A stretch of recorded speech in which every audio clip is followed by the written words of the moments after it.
Bonjour à tous, on va continuer à programmer notre game loop.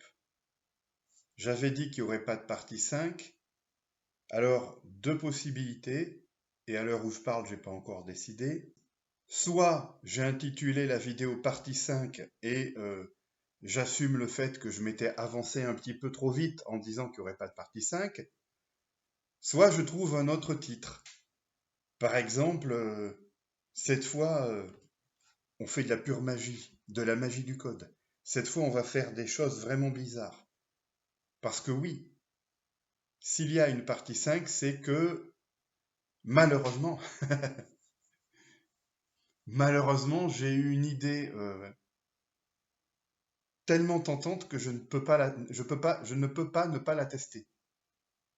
Voilà, et je ne sais pas ce que ça va donner, je ne sais pas si ça va servir à quelque chose, je ne sais pas si je vais pas perdre complètement mon temps. Je promets pas de pas hurler selon comment les choses tournent. Voilà, si cette vidéo existe, c'est au moins que la tentative avait quelque chose d'intéressant. Je vous promets qu'on va faire quelque chose d'assez spécial. Bon, mini micro précaution avant de commencer. Alors, qu'est-ce qui se passe? En l'état, vous vous souvenez peut-être à quoi ça ressemblait la fin de la partie 4. Bon, depuis la partie 4 et avant d'entamer cette partie 5, j'ai fait une petite session de programmation en plus qui n'a pas duré longtemps, qui m'a permis de remettre le mode triche. Vous pouvez voir que le code qui cette fois-ci fonctionne pour la partie triche ressemble à celui que j'avais écrit dans la partie 4 mais que je n'avais pas réussi à faire fonctionner. Il n'est pas exactement organisé pareil, mais ça c'est un détail. C'est surtout que dans la partie 4, j'avais fait ça. Et j'avais aussi retiré la valeur de cheating value à la date de prochaine main update. Je ne sais pas si ce deuxième point posait problème ou pas, mais en tout cas, toujours est-il que j'ai compris qu'il n'était pas nécessaire de le faire. Mais surtout, il y avait une erreur. Mettre moins là, c'était fatal. Il fallait mettre plus. Là, et depuis que j'ai mis plus, tout va bien. Je vous le prouve. Alors, je vous le prouve en allant d'abord voir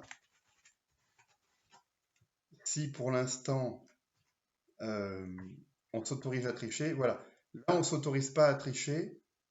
Je vais rappeler dans 2 minutes ce que c'est cette histoire de triche. Hein. Donc, on ne s'autorise pas à tricher, voyons ce qui se passe.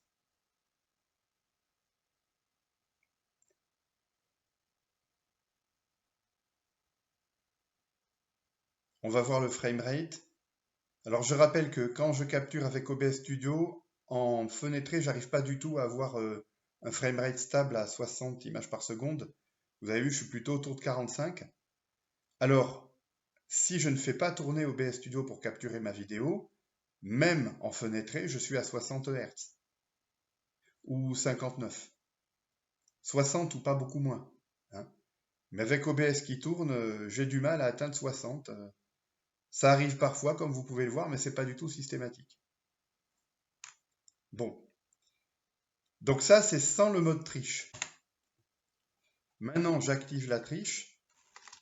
Mode triche qui ne fonctionnait pas donc dans la 4e vidéo et qui fonctionne maintenant grâce à cette petite session de codage que j'ai pas filmée. Est-ce que je dois regretter de ne pas l'avoir filmée? Bon, elle était très brève et elle n'était pas spécialement intéressante. Hein.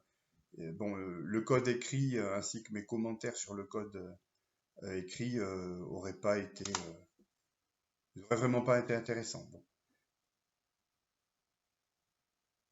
Alors, attention, j'active le mode triche, mais je ne sais pas ce que ça va donner parce que c'est la première fois que je l'active avec une capture vidéo en plus.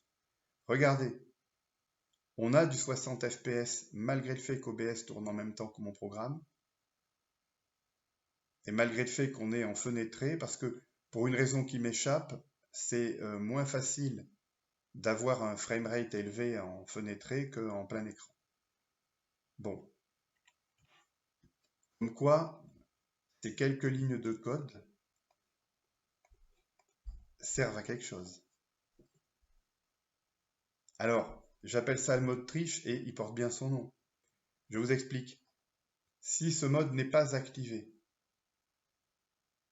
le programme se déroule comme il peut, et dans tous les cas où il se rend compte, où la game loop se rend compte qu'elle est un petit peu en retard et que si elle cumule les retards, au bout d'un moment, le programme aura des réactions très bizarres, eh bien, au lieu de chercher à corriger le retard, elle va faire des frame skips, c'est-à-dire qu'il y aura certains appels à la main update qui se feront pas, qui seront sautés automatiquement, ce qui fait de fait baisser le framerate, mais au moins ça permet au programme de rattraper son retard dans les événements à exécuter, puisque en économisant certaines main updates, en fait, on économise beaucoup de cycles de CPU. Beaucoup, énormément. C'est probablement ça qui prend le plus de temps à exécuter dans le programme. Surtout compte tenu du fait que je fais mes affichages avec le CPU. Oui, oui, vous avez bien entendu. Et vous avez envie de vous moquer de moi? Oui, d'accord. Je vous ai prévenu. Faut pas me prendre de haut, faut pas me prendre pour un âne. Je vous avais prévenu. Alors, je vais quand même être gentil avec vous là. Je vais vous expliquer une chose. Bon, premier point, ce que gère la game loop et la mise à jour de l'affichage en tant que tel sont complètement indépendants l'un de l'autre. C'est-à-dire que sans rien modifier à ma game loop, je peux très bien modifier ma fonction qui met à jour l'affichage pour faire quelque chose qui utilise totalement le GPU. Et à ce moment-là, je peux faire sans aucune difficulté du 60 images par seconde et en plus dans une résolution plus élevée. C'est comme ça que sont programmés les jeux vidéo modernes, même quand ils sont en vrai 2D. Je ne vous apprends rien là-dessus. Bon. Donc, premier point, les questions de comment je fais les affichages et comment on gère la main loop du programme ont vraiment rien à voir. Si je vous code une main loop qui a plein de qualités et qui est très intéressante techniquement, interdit de vous plaindre juste parce qu'à côté de ça, vous trouvez que c'est stupide de faire de l'affichage au CPU. Bon. Deuxième point, faire de l'affichage au CPU, c'est dans les faits encore envisageable de nos jours, à condition de se contenter d'affichage en basse résolution. C'est un compromis que j'accepte, en tout cas aujourd'hui. Je peux changer d'avis à l'avenir quand je veux. Hein. Bon, c'est un compromis que j'accepte de faire aujourd'hui parce que il y a certaines choses que je vais pouvoir faire précisément en termes d'affichage dans mon jeu qu'il serait difficile de faire en se servant de SDL2 en mode full GPU. Donc j'ai décidé de faire mes affichages au CPU jusqu'à nouvel ordre. Et vous en faites pas, ce que je programme aura quand même une tête satisfaisante. Hein. Je vous répète quelque chose que j'ai déjà dit dans une vidéo récente. Ne présupposez pas que je fais n'importe quoi juste parce que mes choix vous paraissent bizarres. Bon, d'un autre côté, il y a peut-être des gens qui vont me reprocher d'autant parler de ce genre de choses et ils vont me dire, écoute, t'as qu'à en avoir rien à faire de ce qu'on peut penser de toi, mince. Et oh, hein, oh, quand même, hein, oh. Bon, qu'est-ce que vous voulez que je vous dise? C'est un petit peu l'histoire de ma vie, moi, de passer pour un débile dans un peu tous les domaines. Hein. Peut-être pas depuis toujours, mais pas loin. Donc je suis plus que beaucoup de gens obligé de m'expliquer tout le temps. C'est comme ça.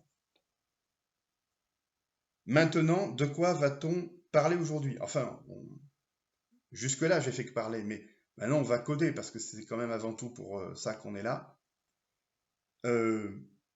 J'ai dit qu'on allait faire quelque chose d'un peu fou et que j'ai aucune idée de comment le programme allait se comporter. En fait, petit rappel, actuellement, dans notre struct GameLoop, on a deux fonctions différentes qui sont appelées systématiquement pour mettre à jour, enfin pour faire la main update. Et souvent, je dis pour mettre à jour l'affichage, comme si la main update ne devait servir qu'à mettre à jour l'affichage. Il se trouve que c'est vrai dans mon éditeur de sprite. Et c'est avec mon éditeur de sprite que je teste la game loop actuelle. Mais je veux dire, je me servirai de la même game loop dans mon shmup. Eh bien, dans le shmup, la main update, il est probable que ça ne consiste pas que à mettre à jour l'affichage. Même si, peut-être que oui. Peut-être que oui. Peut-être qu'une fois toutes les 60, peut-être que 60 fois par seconde, on mettra à jour l'affichage et qu'on détectera les collisions plus souvent qu'une fois tous les 60e de seconde. Parce que pour un shmup, ça peut être nécessaire de faire ça. En particulier si c'est un Danmaku, mais je ne suis pas en train de vous dire que je vais faire un Danmaku, j'en sais rien. Mais si jamais il y a besoin de détecter les collisions plus souvent que de mettre à jour l'affichage, dans ce cas, la main update, sans doute, se contentera de mettre à jour l'affichage, ne fera vraiment que ça. Et pour ce qui est de détection des collisions, il y aura un game event qui sera programmé rien que pour ça, et qui lui sera exécuté aussi souvent qu'il faut. Bon, je disais donc, pour ce qui est de la main update, on appelle systématiquement ces deux fonctions l'une après l'autre. La première fait avec SDL, parce que de fait je travaille avec SDL, mais je pourrais travailler avec autre chose. Le module, le game loop est à 99% dépendant des SDL, et donc ce serait facile de changer le jour, ce sera facile de changer le jour où je veux changer. Bref. Purée, je sens que je n'ai jamais terminé ce paragraphe.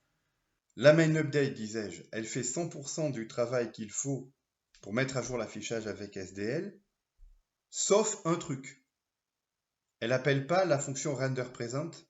Pourquoi? Parce que la fonction renderPresent de SDL, c'est elle qui assure la synchro verticale, en tout cas quand on active la synchro verticale. Et du coup, c'est ma fonction que j'appelais funv5 qui fait le renderPresent. C'est-à-dire que si je regarde dans mon sprview.c, voilà, cette fonction-ci, qui est la funv5 de ma game loop, c'est ce programme-là qui tourne, ne fait effectivement rien d'autre qu'un appel à SDL renderPresent, et tout simplement parce que c'est cet appel de fonction-là qui assure la synchro verticale. Donc, j'ai séparé dans mes game loops l'attente de la synchro verticale du reste de ce qui peut ressembler à une mise à jour de l'affichage.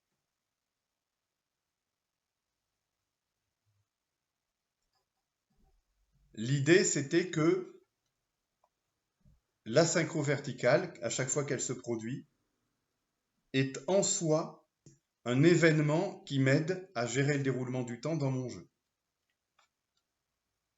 Dans les faits, vu comment le module GameLoop a tourné, il serait tout à fait possible d'enlever ça et de juste rajouter ça dans ma main update. Mais c'est le fait d'avoir laissé séparer ces deux fonctions qui m'a donné l'idée d'aujourd'hui. L'idée d'aujourd'hui, si vous êtes assis, restez assis, et sinon asseyez-vous. L'idée d'aujourd'hui, c'est qu'on peut éventuellement désynchroniser les deux. Je m'explique. La game loop actuelle, si on lui dit qu'il faut rafraîchir l'affichage 60 fois par seconde, 60 fois par seconde, elle va exécuter ça, et 60 fois par seconde, elle va exécuter ça. C'est même pire que ça, puisque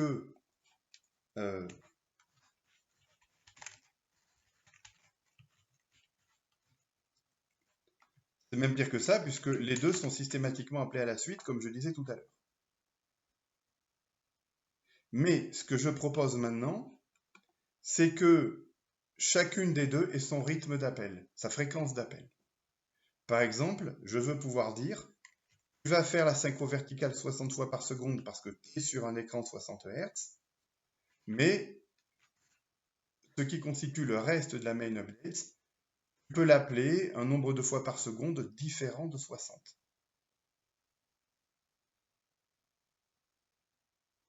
Parce que mon module GameLoop, jusque-là, j'avais remarqué que si je lui demandais de faire un nombre de mise à jour de l'affichage qui était différent du framerate de l'écran, ça posait problème. Je ne rentre pas dans les détails, on s'en est aperçu dans les vidéos précédentes, on a même réussi à expliquer pourquoi. Bon, et c'était une des rares faiblesses qui restait dans cette game loop.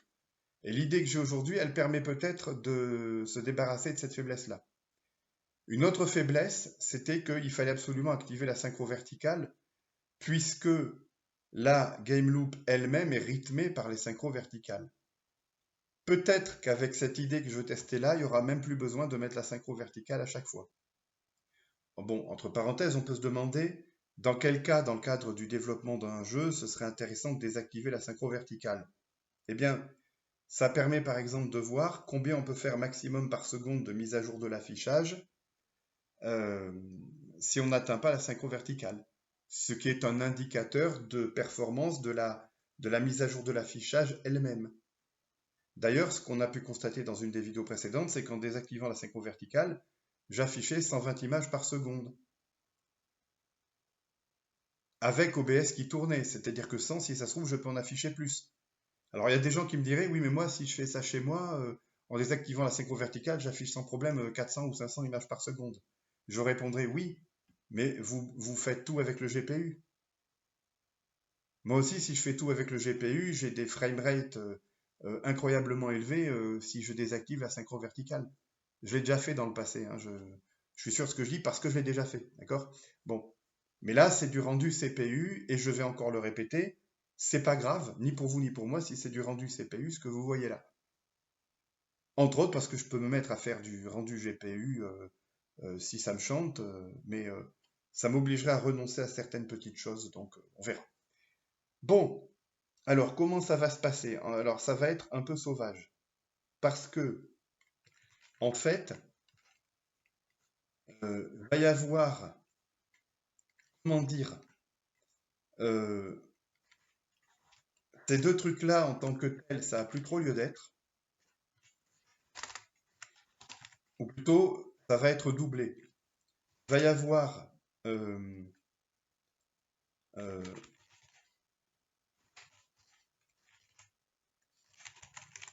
ça, il va y avoir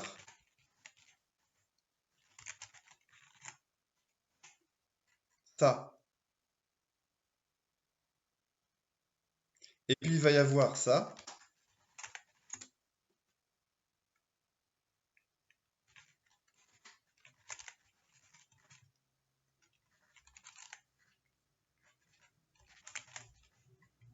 et puis il va y avoir... Ah, putain, c'est pas vrai.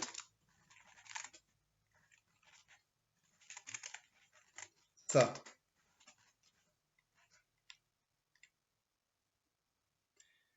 Bon, par ailleurs, appeler ça V5, je ne sais pas si c'est une bonne idée, dans la mesure où j'espère que ça pourra aussi marcher dans les cas où on désactive la synchro verticale.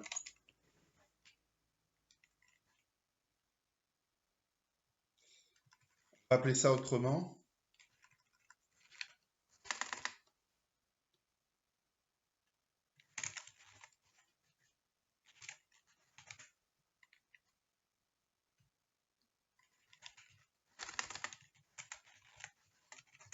Voilà, un send to screen qui fait ou non la V5 selon qu'on mette à jour selon qu'on active ou non la V5. Ce sont des noms de champs et de fonctions un peu bizarres qui vont peut-être être changés dans un avenir plus ou moins proche, c'est pas très important. Donc là, si je veux recompiler mon module GameLoop, forcément ça va plus aller du tout, et on va se servir des messages d'erreur du compilateur qui vont nous guider pour modifier ce qui doit l'être. Donc, il y aurait un premier problème. Alors, Fun Game Look V5, c'est où ça? C'est là. Maintenant, ça s'appelle Send to Screen. Ok. J'aurais dû faire un chercher remplacer, ça aurait été plus rapide là pour le coup. Quoi d'autre? Alors, toujours dans le point H. Oh, mais c'est pas vrai. Bon, ok.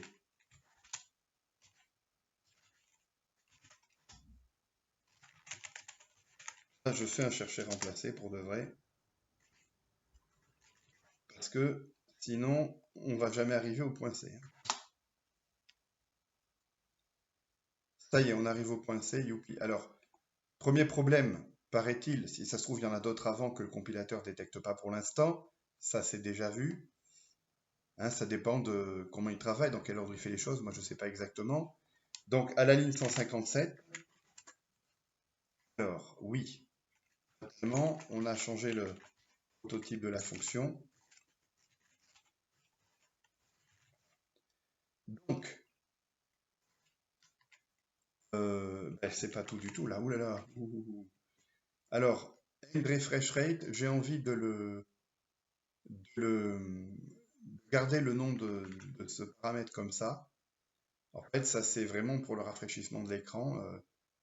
C'est une valeur qui idéalement doit être égale à la fréquence rafraîchissement de la résolution choisie. Fréquence de rafraîchissement qu'on peut déterminer. On peut écrire du code qui le détermine pour nous, mais même si actuellement je le mets manuellement dans un point H. Bon. Et ensuite, l'autre valeur de ce genre, ce serait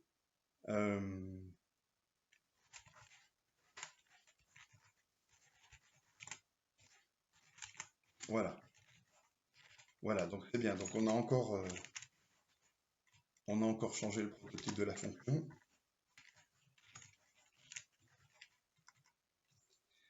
Donc il va y avoir des problèmes ici.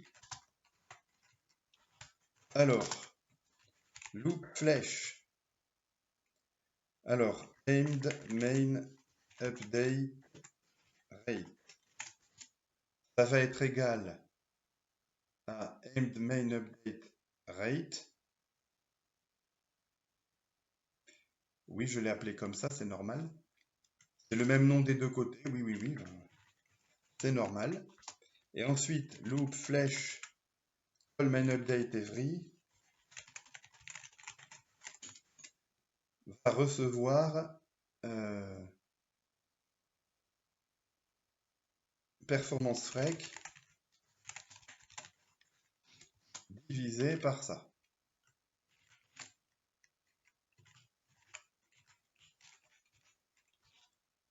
Et ensuite, on va avoir, comment il s'appelle? Le aimed send to screen rate, qui va être le égal au aimed refresh rate. Voilà, et le loop call send to screen every.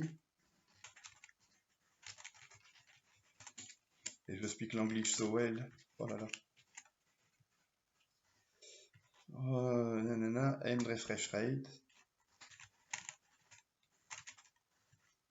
Voilà, et ces 4 lignes de code là, on sait que dans la fonction GameLoopPlay, il faut les recalculer. Ah oui, non. Non, non. Juste ces deux-là.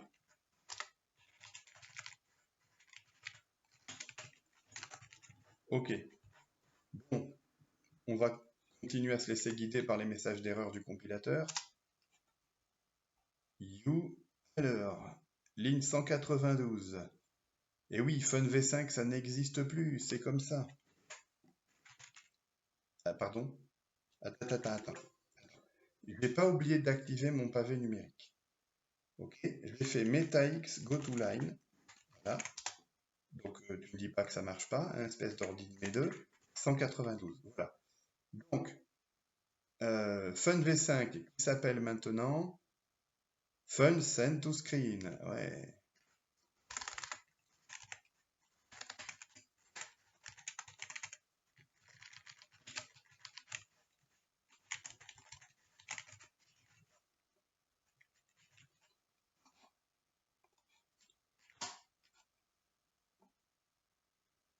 Ensuite, ligne 331. Eh oui.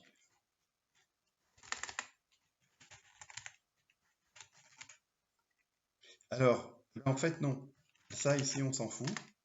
Dans la main update, qu'est-ce qu'on fait? On prend cette fonction, on l'appelle. Et la surprise, on n'appelle pas la V5. Non. Et on considère qu'on a mis à jour l'affichage une fois de plus. Et puis, après, on fait du frame skip si on a besoin. Voilà, seul petit changement, on n'a plus besoin d'appeler la fonction qui jusque-là s'appelait V5. OK, d'accord, ça marche. Petit compilateur continue à nous aider. 343, j'y suis déjà, non? Ah non. Oui, mais ça reste dans la même fonction. Quel est le problème? Ah oui, alors ça s'appelle plus refresh every, ça, mais c'est le main update every. Call main update every.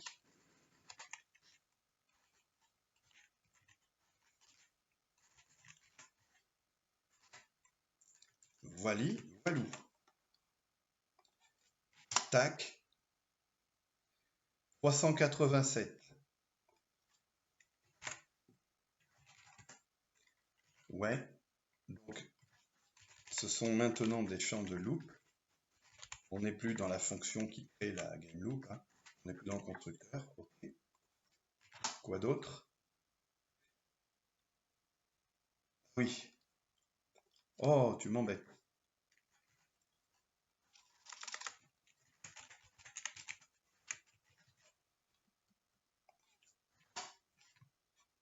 Oui, je dis tu m'embêtes à l'ordi, mais il y est pour rien. Il fait qu'exécuter un compilateur qui lui-même essaie de compiler mon code. En fait, ce qui m'embête, c'est le code que j'écris.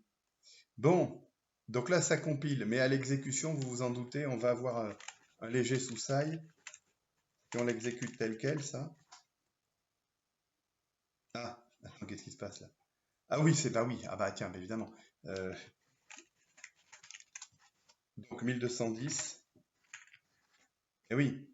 Alors, game loop create. Alors, une main update, on l'a. Une send to screen, on l'a. D'ailleurs, on va l'appeler comme ça. Ensuite, un aimed fresh rate, frame rate. Alors, je vais l'appeler screen frame rate. Et là, ensuite, on a un main update rate que je vais appeler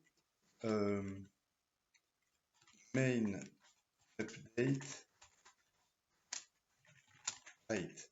Voilà. Ensuite, on a le get events, oui. On enable sheet ou pas. Voilà, ok. Là, il y a le bon nombre de paramètres, mais encore faut-il que ces constantes soient définies. Donc, celle qui s'appelait jusque-là juste framerate, eh ben, ça va être screen, framerate. Et il nous faut une main update rate.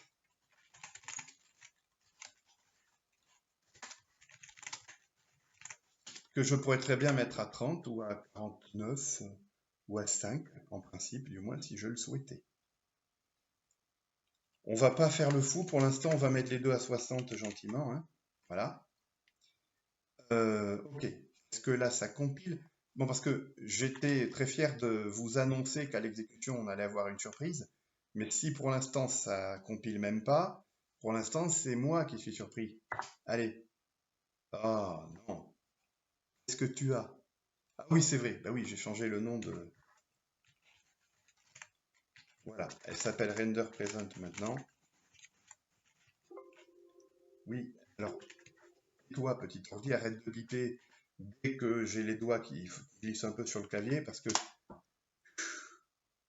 même pas qu'ils glissent, c'est qu'ils s'en mêlent, ils font n'importe quoi. Bon.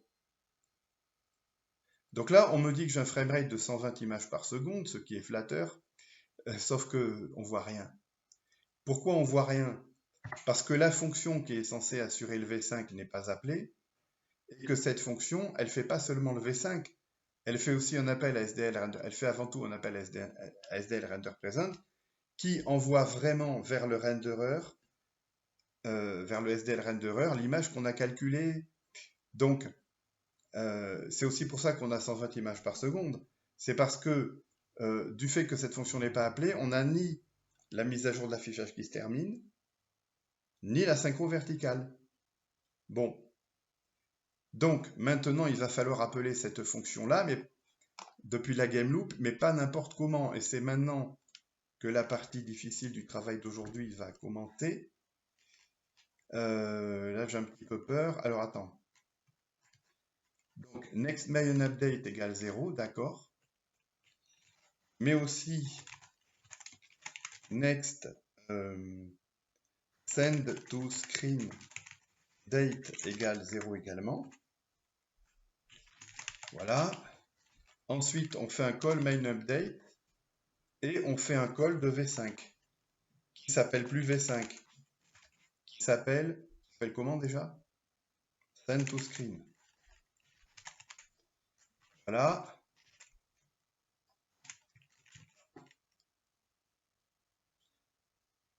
Parce que là, la date 0, on fait les deux. Hein. Il y a pas de...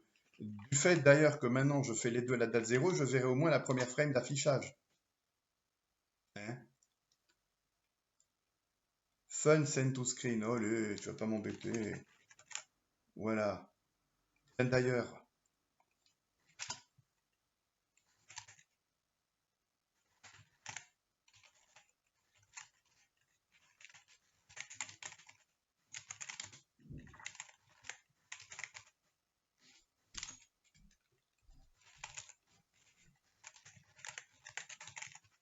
Voilà. Hein? Non, parce qu'il y a un autre endroit au moins où il faudra l'appeler, donc autant avoir une variable intermédiaire.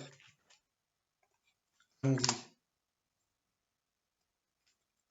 Ah oui. Oh, mais tu m'embêtes. Allez.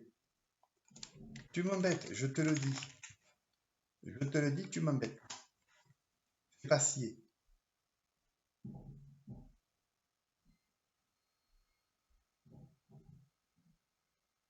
U. Donc, ça continue à prétendre que ça affiche 120 frames par seconde, alors que c'est de fait faux, pour la même raison que tout à l'heure, mais surtout, on a effectivement la première frame d'affichage, mais on n'a qu'elle, et c'est elle qui reste à l'écran. Oui, on n'a que la première, sinon on verrait l'astéroïde, enfin la météorite, s'animer. Échappe. Donc, maintenant, alors, on récupère le next event. OK. Ensuite, il faut qu'on calcule la prochaine date à laquelle on a soit un next main update à faire, soit une main update à faire, soit un send to screen à faire. Alors, oh là là là là là. On va appeler ça next date for play. Je sais pas comment appeler ça. On va prendre la plus petite des deux. Donc, soit c'est celle-ci, dans le cas où elle est inférieure ou égale. Et le ou égal est important parce que la main update doit être fait avant le V5. Dans tous les cas où les deux devraient s'exécuter à la même date, il est évident qu'on va faire d'abord la main update et ensuite la V5, pas le contraire.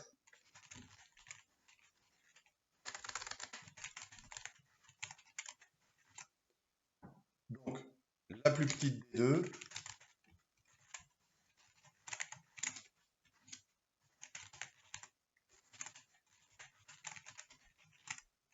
voilà. Donc, si... Oh, je ne suis pas sûr que c'est nécessaire de créer cette variable intermédiaire. Ce que j'ai envie de dire ici, si le current clock date est supérieur à la date de main update, on l'appelle. Et ensuite, indépendamment, mais on appelle bien celui-ci en premier dans le cas où les deux sont vrais, si la current clock date est supérieure ou égale à l'autre truc là, next send to screen date, eh ben, on refait cet appel de fonction là. Ni plus ni moins. Alors, je n'ai pas forcément besoin de ces accolades-là.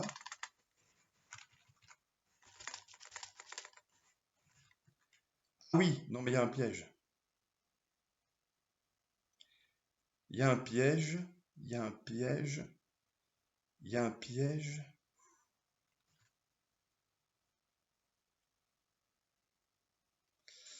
Il y a un piège. Il y a un piège. Ah, alors, peut-être que c'est...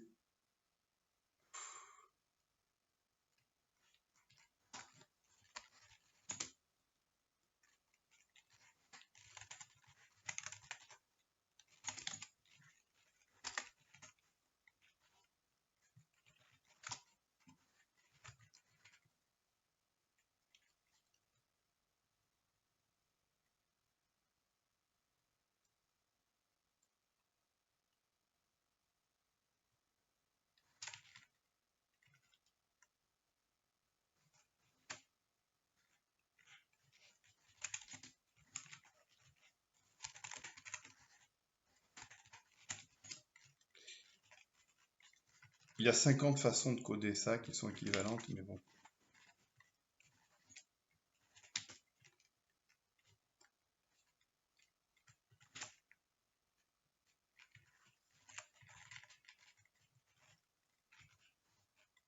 Ok.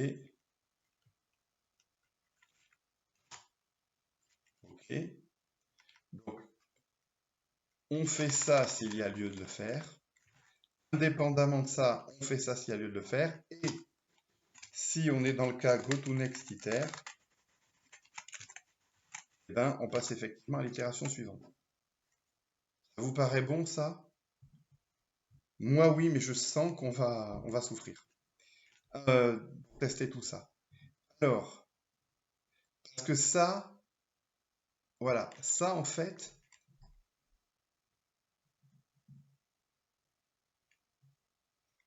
ça, bon, on va recopier, on va faire un copier-coller adapté du bloc de code qu'on vient de bricoler là. Attends, il y avait écrit quoi? Il y avait juste. Ok, je vois.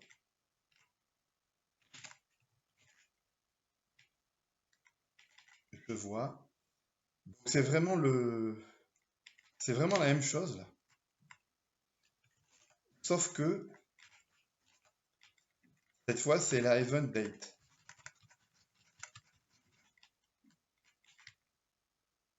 Cette fois, c'est la event date.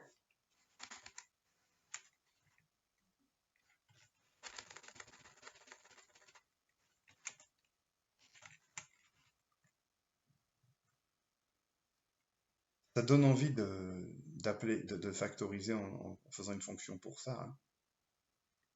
Une fonction qui prendrait en paramètre une date qui...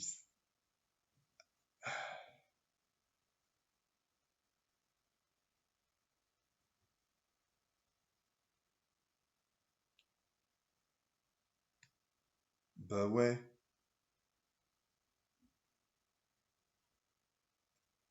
En même temps, deux paquets comme ça à la suite, ça serait peut-être plus lisible que deux appels à une fonction un peu énigmatique qui ferait juste ça. Pour l'instant, je vais laisser comme ça, même si ça fait genre copier-coller pas joli, quoi. Mais bon. Donc allez, event day.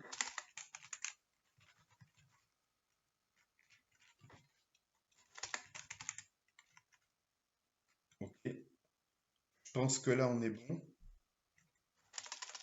Ah, par contre, non, il y a un truc qui va pas. Il y a un truc qui va pas. Alors, je vais me mettre une petite, un petit post-it là, un petit, je sais pas, un petit truc pour y revenir facilement. En fait, quand je fais send to screen, là, ça va pas. C'est que derrière, il faut faire...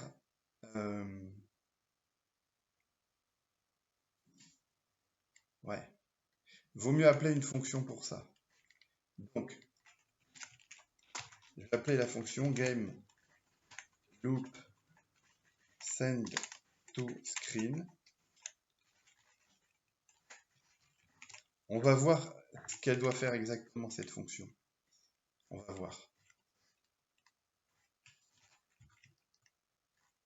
On va voir. Je me poserai la question tout à l'heure au moment de l'écrire. Là, maintenant, je veux continuer à lire ça.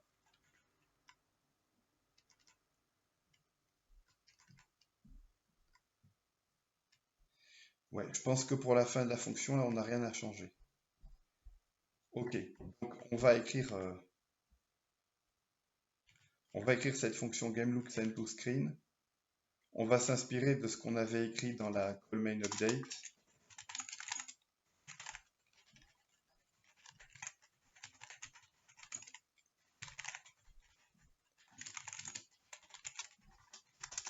Alors, ce qui est sûr, c'est qu'on fait ça.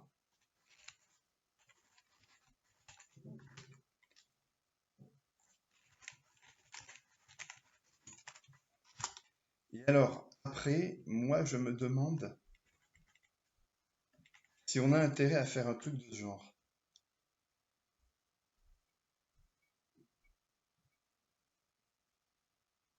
A priori, oui.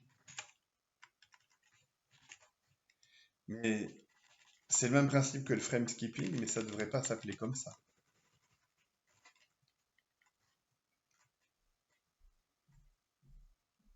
Oh, mais merde. Et oui, il manque un paramètre.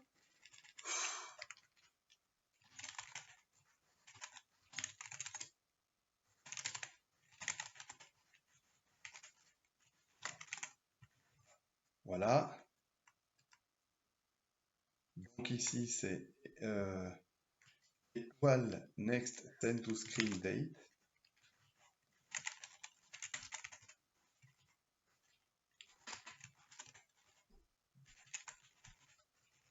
Voilà. La current log date aussi, il faut la passer en paramètre. Purée.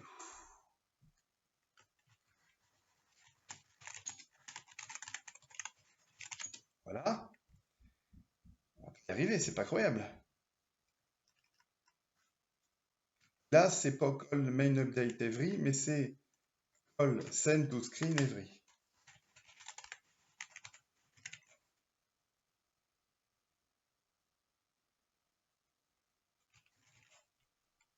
Bon, d'accord. Donc,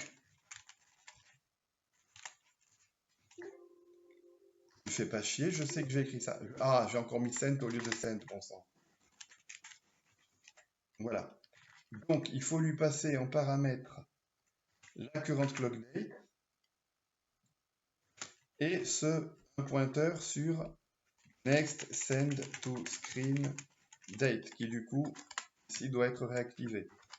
En revanche, ça, je pense que j'en ai plus besoin. OK. Donc ici, troisième paramètre, pardon. Donc elle est appelée où encore cette fonction? Ici.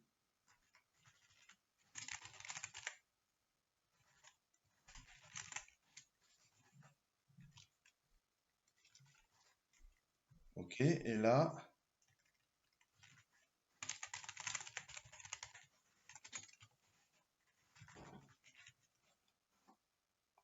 alors, compile s'il te plaît. Fun send to screen. Non mais, je m'y ferai, non mais, jamais je vais m'y faire.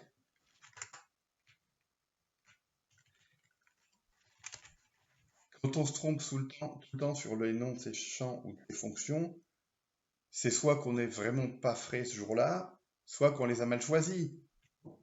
Bon, après, ça, c'est une faute de frappe. Sauf que c'est la faute de frappe que j'ai déjà fait 50 fois aujourd'hui. Donc, la même, 50 fois la même. Voilà, merci de compiler, même si je pense qu'on va avoir des surprises à l'exécution naturellement. Oula. Ah, bon, ça a l'air d'aller. On va voir le framerate affiché. Ah, hé hé. Est-ce que le programme réagit normalement? Oula, il y a eu un clignotement là.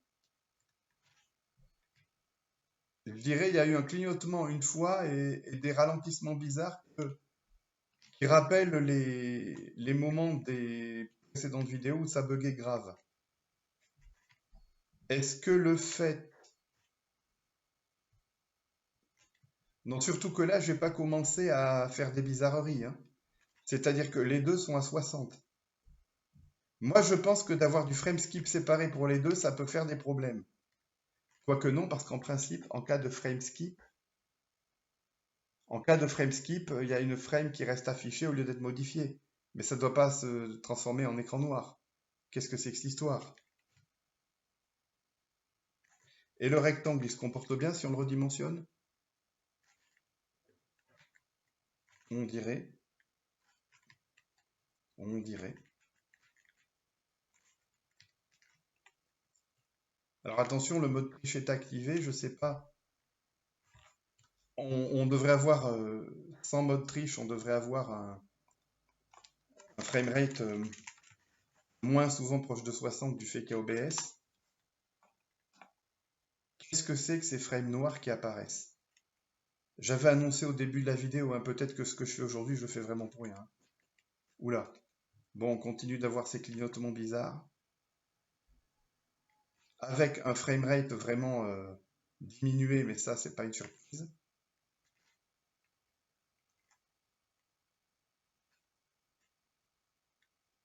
On dirait que tout ce que j'ai apporté pour le moment en désynchronisant les deux framerates, c'est qu'il y a certaines frames où la météorite n'est pas visible. Faut pas chercher à comprendre. Et attention, hein, c'est uniquement quand on la déplace.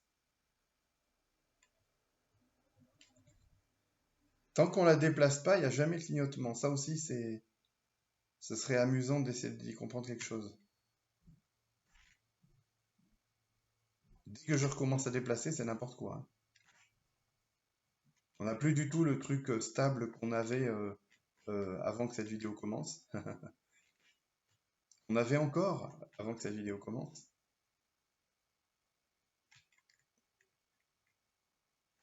Bon, alors, juste pour voir quand même, hein, qu'est-ce qui se passe si je mets 30 ici? Hier, enfin les jours précédents, si on faisait ça, le programme tournait 2 fois trop vite. Un des intérêts de ce qu'on fait aujourd'hui, c'est que ça ne devrait plus être le cas. Maintenant, si ça se fait avec de temps en temps des clignotements quand le truc est déplacé, ça ne va pas, hein. Ah, bien joué. Il y a bien 30 mises à jour de l'affichage par seconde, avec un V5 tous les 60e de seconde, sinon ce serait effectivement accéléré. Alors, sauf que là, il y a du frame skip, ou je sais... Enfin non, c'est pas du frame skip. Le frame skip, ça fait pas de noir comme ça. Il y a l'anomalie déjà constatée qui apparaît même quand je ne déplace plus. Ouh là là. Alors, est-ce qu'il y a un moyen simple d'améliorer ça?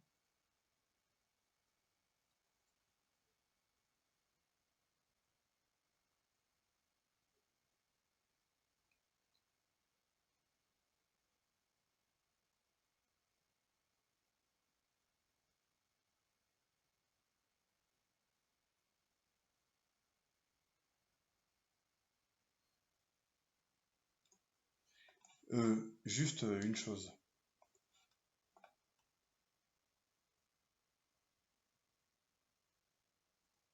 Peut-être,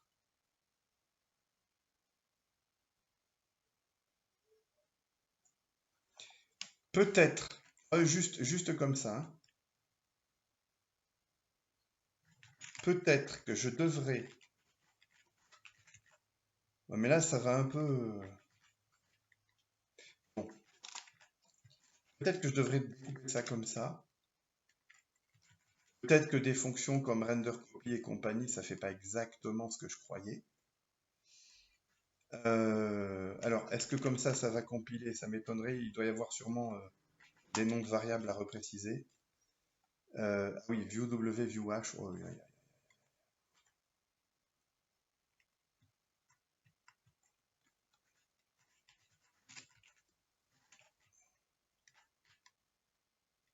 Bah non, c'est là. Attends, qu'est-ce que... Attends, attends, attends. Quoi? Qu'est-ce que... Attends, attends. Non, mais Attends, attends. Qu'est-ce que tu m'emmerdes? View W non déclaré. Il me dit ligne 88. Ah oui! Ok, mais je suis vraiment pas frais, c'est pas possible. Donc, alors,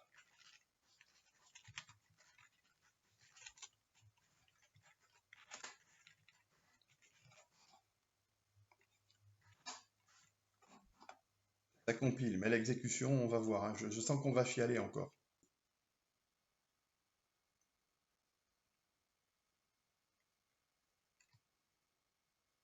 J'ai l'impression qu'il n'y a plus d'anomalie, de trucs tout noirs là. Donc là, on a un framerate de 30, ce qui est bien pour la capture avec OBS, puisque avec OBS, quand je capture en plein écran dans ma résolution de base, euh, je peux. Ah non, mais ça. Non, non, j'ai encore vu un clignotement là, un truc noir, pas normal. Disons que ça le fait franchement moins que tout à l'heure, mais, oh, mais quand même, ça le fait. Et si je remets 60,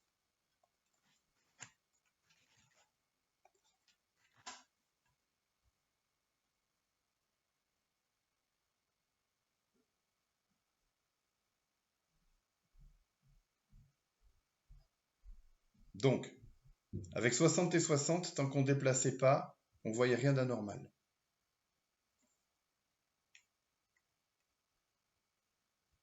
Si je déplace, ah ben, dès que je déplace, ça refout la merde, hein.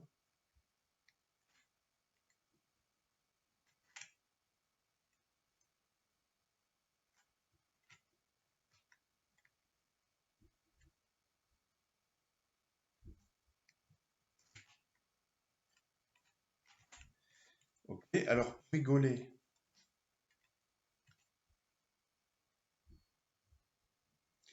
rigoler, hein, on va mettre un nombre tout petit, genre 5. Donc là, attention les saccades, hein. Ça va être très, très moche. Voilà, 5 frames par seconde. Ok, je bouge. Alors, c'est normal qu'avec 5 frames par seconde, le mouvement soit saccadé. Mais c'est marrant, là, tout d'un coup, on n'a plus de rond noir. Bon, ah si, quand même. Ah oui, si, si, si, ah ouais. Ah ouais, ouais, ouais. Ah là, en fait, il y a vraiment certaines frames où la météorite disparaît totalement, hein. Là, il y a plus, on peut plus en douter, parce avec une frame qui dure 200 millisecondes, on a le temps de s'en rendre compte. Bon, juste pour rire, ici, on va prendre un truc qui n'est pas du tout un diviseur 60, par exemple 7. On va peut-être voir des nouvelles anomalies qu'on n'avait pas jusque-là. Un vrai bonheur. J'en suis tout excité d'avance. Donc là, on a 7 images par seconde. Donc ça saccade, hein. Un peu moins qu'à 5 en principe. Je sais pas si la différence est visible pour vous ou pas, mais alors, et là, on a encore du noir, mais cela dit, voilà, le fait que le main update rate soit même pas un diviseur ni un multiple du screen frame rate, on dirait que ça fout pas trop le bazar. Bon, alors maintenant, soyons fous là, on va désactiver la synchro verticale. Je fais ma prière, hein.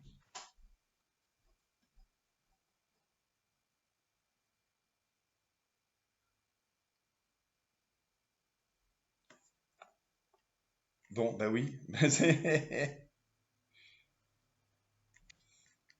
Oh oui, là ça disparaît longtemps, hein, pendant je sais pas combien de frames. En fait, dès que ça se déplace, c'est nimp. Dès que ça se déplace, c'est nimp. Ah ouais.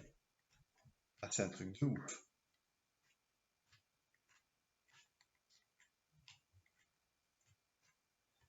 Non mais c'est que. Alors, bon, on n'aura pas un truc qui peut marcher bien si on désactive la synchro verticale. Il y a un truc que je veux faire. Il y a un truc que je veux faire, bon sang. Voilà.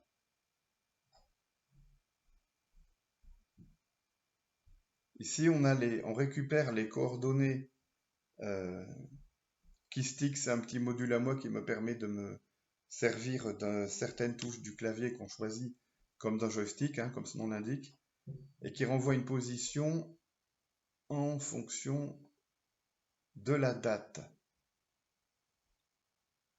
Tiens. J'ai envie d'afficher les valeurs de x et y.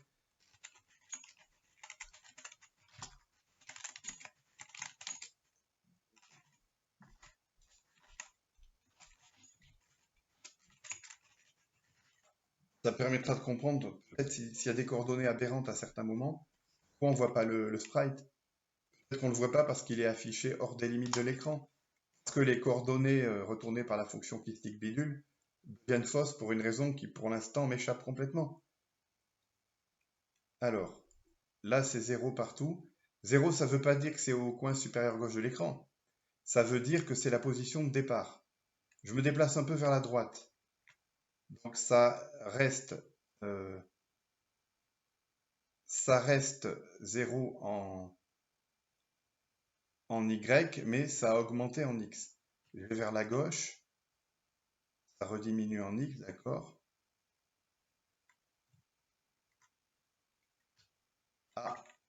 Voilà, regardez.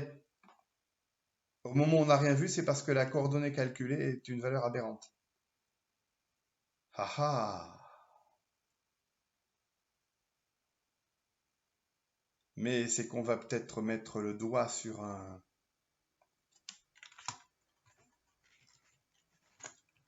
problème qu'on a toujours eu depuis le début de ce mini-projet. Chaque fois qu'on faisait des choix bizarres en termes de framerate. Alors, donc elle est où la valeur aberrante là?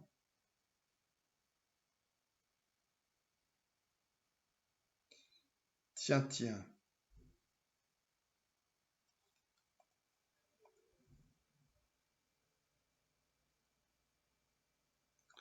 Est-ce que la valeur de main update clock date serait aberrante?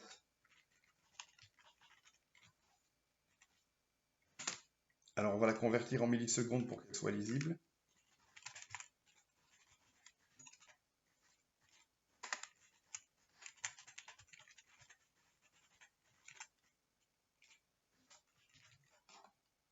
Allons-y.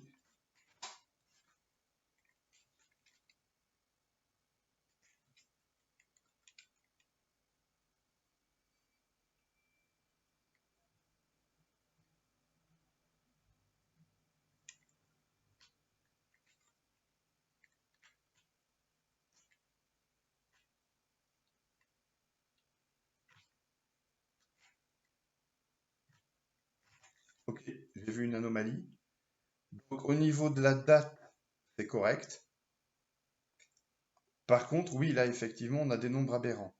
Donc, il y a des cas où le module keystic me calcule des coordonnées x et y aberrantes, mais où le problème ne vient pas de la date prise en entrée. Ce qui est rassurant. Ce qui est rassurant, au sens où il n'y a peut-être qu'un problème alors qu'il pourrait y en avoir deux, mais on va être obligé d'aller reschtroumpfer ce qu'il y a dans mon module keystic pour essayer de comprendre pourquoi il y a ces valeurs aberrantes. Le module keystic, ça fait un bon moment que je l'ai écrit, j'avais pas encore eu ce problème, hein. Voilà, ces problèmes nouveaux du fait que il y a ce nouveau module GameLoop.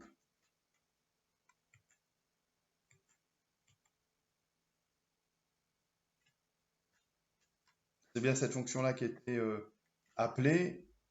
OK.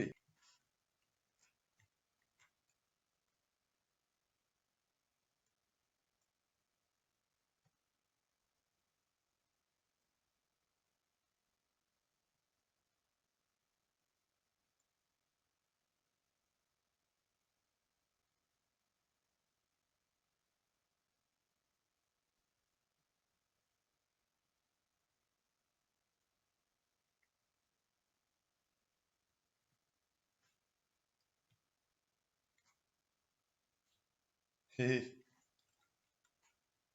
quand on a une valeur aberrante, euh,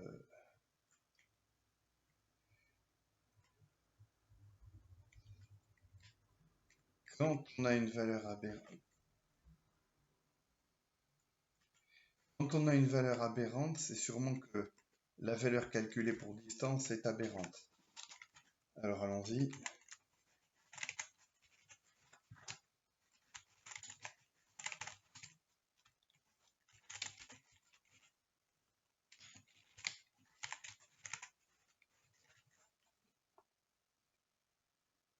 On va faire ça et du coup, c'est peut-être pas la peine de continuer à afficher ça.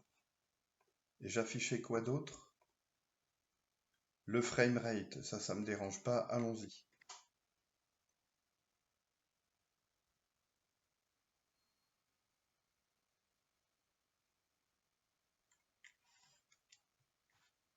Oh, je crois savoir ce qui va pas. Alors, voilà, on a eu 2 écrans noirs avec à chaque fois une distance aberrante. C'est un problème de signe.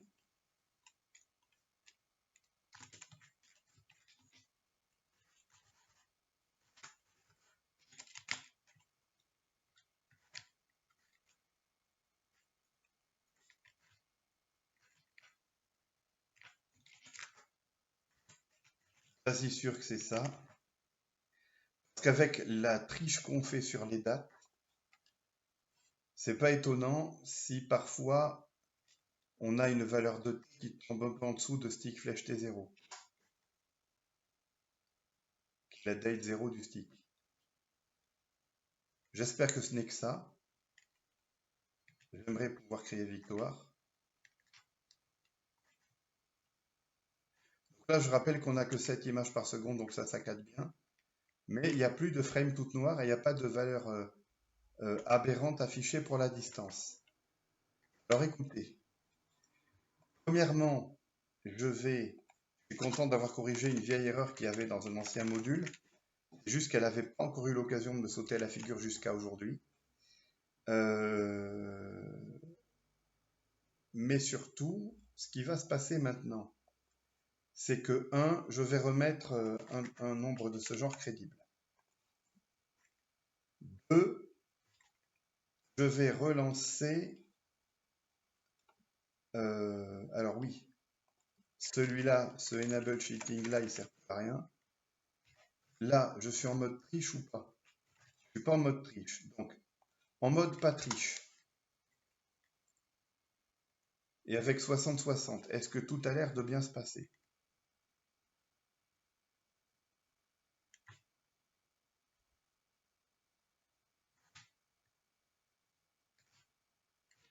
Si ce n'est le fait que le framerate est en dessous de 60 parce qu'il y a à la fois le mode fenêtré et OBS qui tourne. En dehors de ce détail, tout se passe super bien, même si je mets l'animation en pause et que je re-enlève la pause et que je fais du resize du viewport. Tac, voilà, on est bon. Ok. Je fais pareil en réactivant le mode triche, ce qui fait que ça va sûrement afficher des framerates beaucoup plus proches de 60 malgré le fait qu'il y a OBS Studio et le mode fenêtré, mais vous savez que c'est en ajoutant des petits ralentissements qui, avec un peu de chance, ne sautent pas trop aux yeux, à moins qu'on compare les deux côte à côte, mais bon. Hop. 60, 60, 60, 60. Oui, 61, c'est comme 60, hein. C'est une histoire de borne d'intervalle, hein. S'il y a un de plus ou un de moins, c'est souvent ça. Voilà, ok. Très bien. Maintenant, on va vérifier que ça marche toujours en plein écran parce que dans cette vidéo-ci, j'ai pas du tout retesté le plein écran. Alors, le plein écran avec le mode triche activé.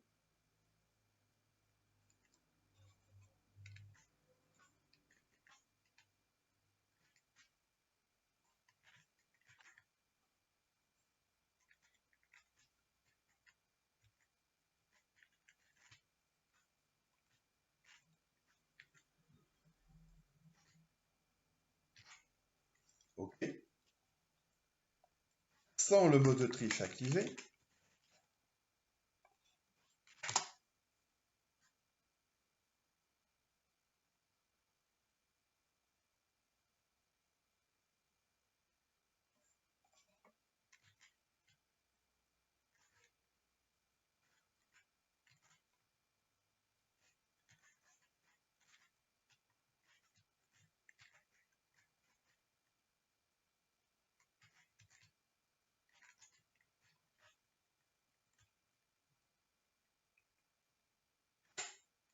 Là, on est assez proche de 60, même s'il y a OBS qui tourne en même temps.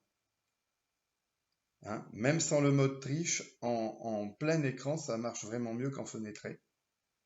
Voilà, et je le redis, sans OBS, en plein écran comme en fenêtré, j'ai du 60-60. Hein.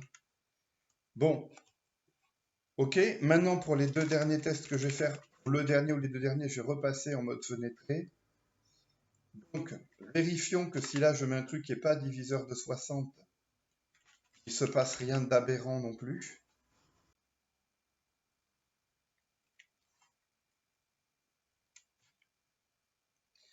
Donc là, on a 39 images par seconde en principe. On n'arrive même pas à les respecter parce qu'on est en fenêtré et que je n'ai pas activé le mode triche, soit.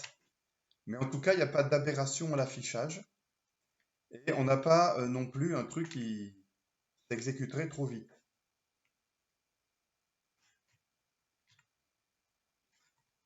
Ok. Et alors, un truc que je n'ai pas encore testé aujourd'hui, je vais appeler la... Voilà, je calcule 60 images par seconde, mais... Ah oui, pardon, oh mince. Attends. Finalement, le render present, ça fait bien ce que je croyais que ça faisait. Donc, je peux revenir ici à mon premier choix, que je préfère largement. Hein. À savoir la fonction V5, entre guillemets, elle fait vraiment que ça, ou presque. Alors, qu'est-ce qui va se passer? Là, j'ai aucune idée de ce qui va se passer, j'ai un peu peur.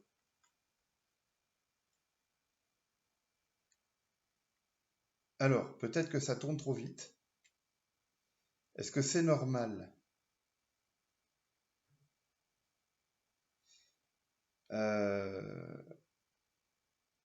Ouais, c'est-à-dire que la V5 est appelée 2 fois moins souvent. Donc, on double la fréquence d'affichage et après, là, ça refait des problèmes avec Stick. Hein. Bon, juste attendez, parce que là, j'ai une anxiété tout d'un coup. Je reviens au test précédent. Ne dites pas qu'il y a écran noir si j'aimerais pouvoir laisser qu'une ligne dans ma fonction render present.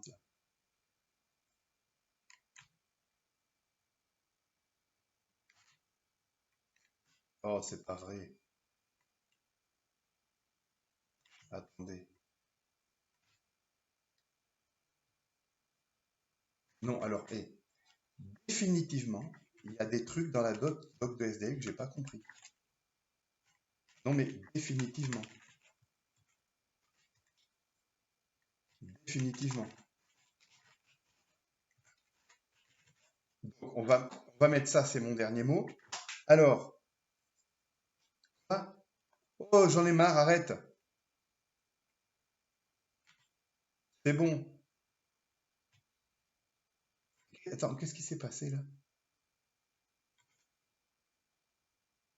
Ok. Attends. ViewWVH, c'est là. Oh là là là là là là là là là là. Là. Allez, c'est reparti comme tout à l'heure.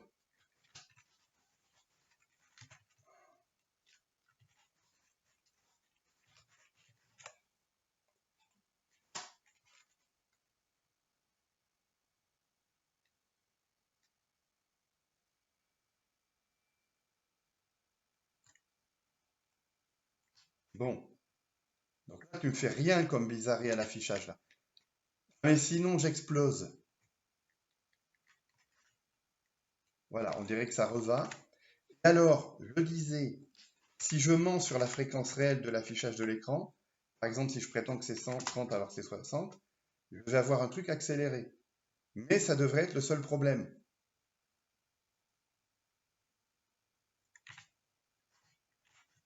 Ouais, non, c'est random là. Ça pue la merde. Ok. Bon, alors, qu'est-ce qu'on a comme réelle amélioration?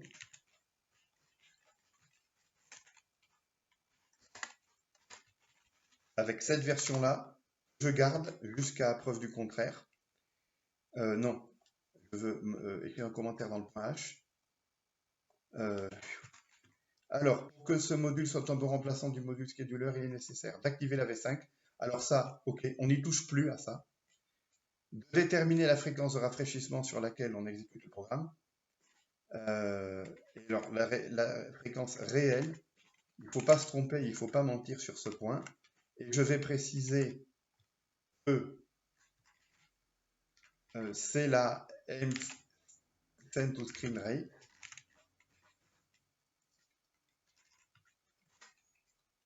C'est la send to screen rate. Voilà. Et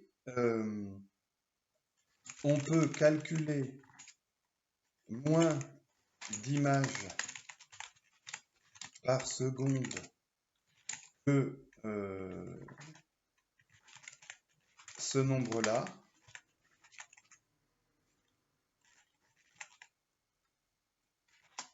Ça peut me servir par exemple pour faciliter mes captures avec OBS et peut-être pour tester certaines choses.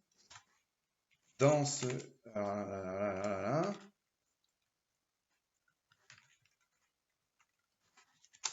Et ce nombre-là, c'est la aimed main date. Par ailleurs, on peut activer le... Comment ça s'appelle?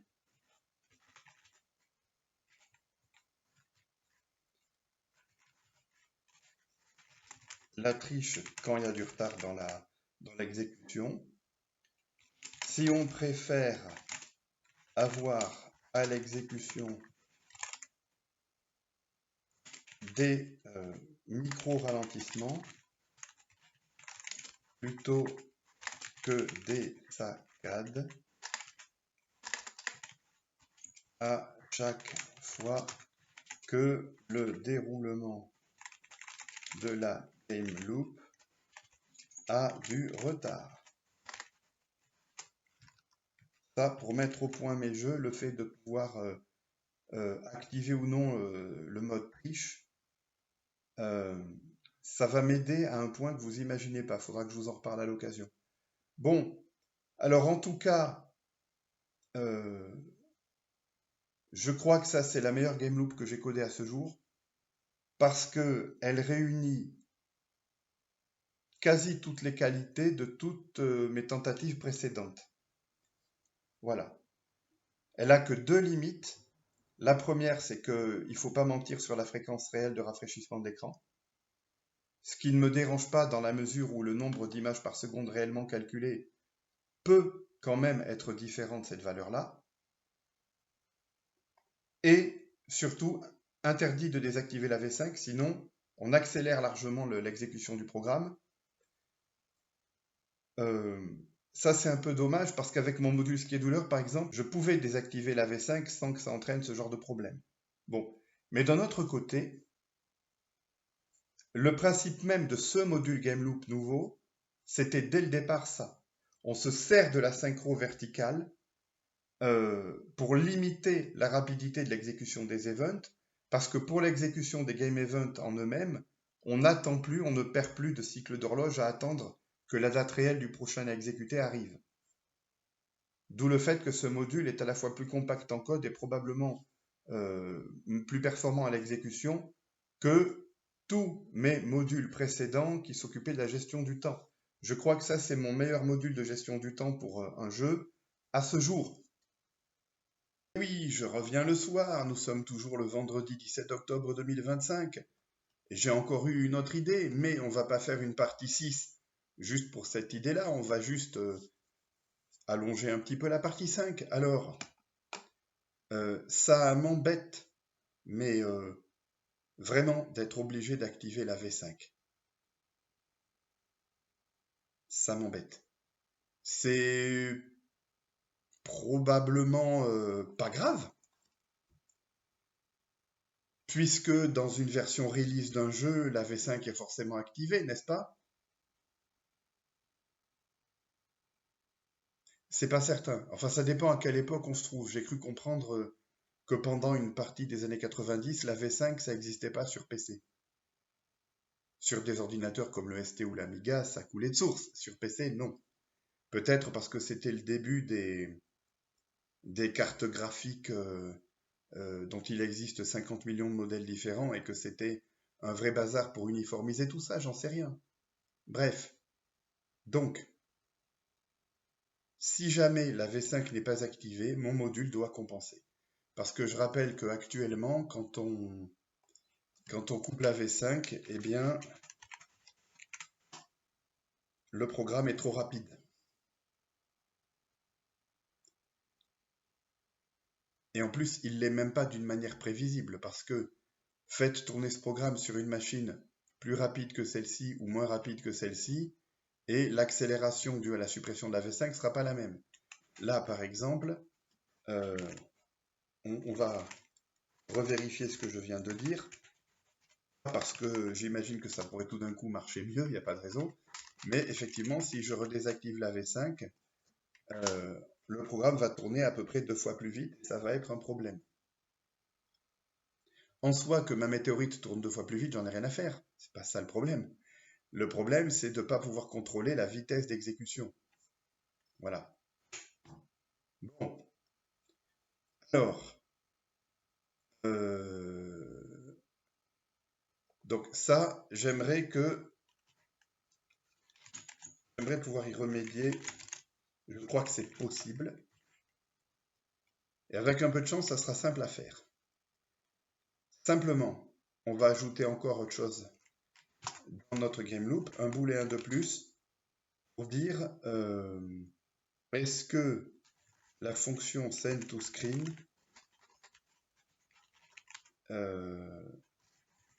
fait la V5. Voilà. Et ça serait bien que ce soit un paramètre obligatoire du constructeur. Alors je dis obligatoire, mais il n'y a pas de paramètre facultatif en C. Enfin, si, avec les fonctions variadiques, mais là...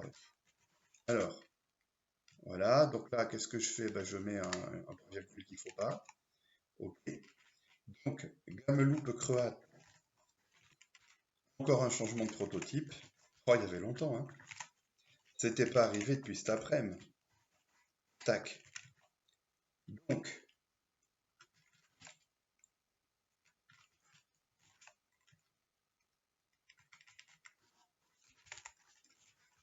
pouf, pouf, pouf, tchac, ok. Et alors maintenant que cette valeur existe, il va falloir en faire quelque chose. Donc, l'idée, c'est que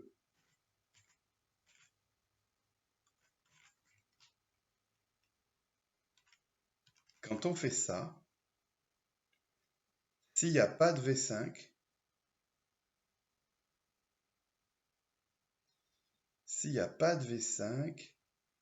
qu'est-ce qu'on va faire? Eh bien, s'il n'y a pas de V5,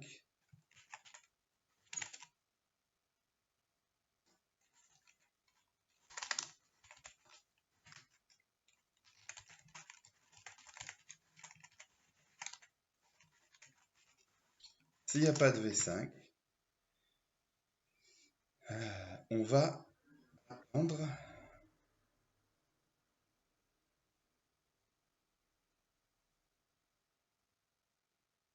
que current clock date arrive à ça.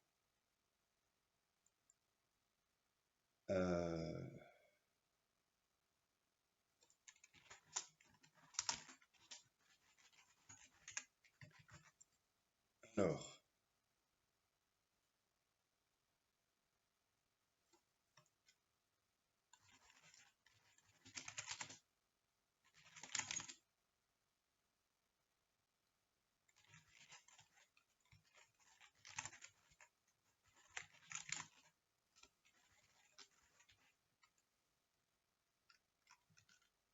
donc date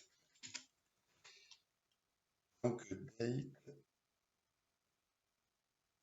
inférieur à ça. Et notez bien qu'on exécute ça avant d'incrémenter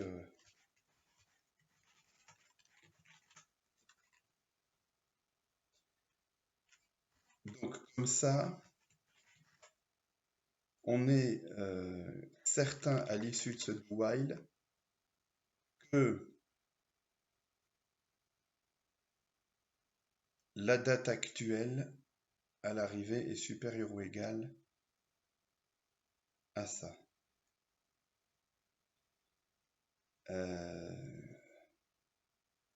Est-ce que dans un tel cas, c'est nécessaire d'exécuter ça en plus? Eh bien oui, parce que le date qu'on obtient ici n'est pas forcément égal à current clock date. Il devrait différer de très peu, vu le peu de temps qui doit s'écouler entre le début de l'appel à cette fonction et que non, ça dépend de ce que fait ça. J'ai aucune idée du temps d'exécution d'un appel à SDL render présente, par exemple. Ouais. Donc en fait, oui, dans le doute, ce deuxième do while, on l'exécute de toute façon. Et alors, je vous fais remarquer que cette fonction contient deux boucles do while. C'est fou. C'est rare que j'écrive des boucles do while. Je programme depuis 1989. Et aujourd'hui, pour la première fois depuis 1989, et je rigole pas, j'ai deux boucles do while dans une même fonction.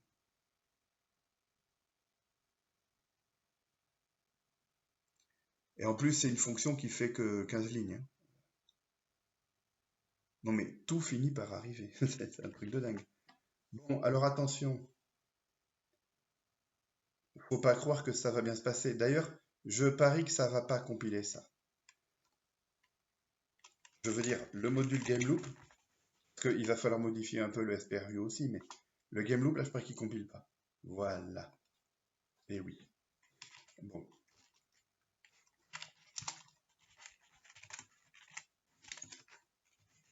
Voilà. Là, il compile. Merci. Bon. Le reste ne va pas compiler, disais-je. Alors, 1218. SPRView.c. Non. Il n'a pas fait ça. J'ai fait ça. Merci. Non. Alors, il y a donc un commentaire de plus. Et ça, c'est V5. Un paramètre de plus, V5. Bim. Ça compile, mais je parie que ça va pas aller du tout.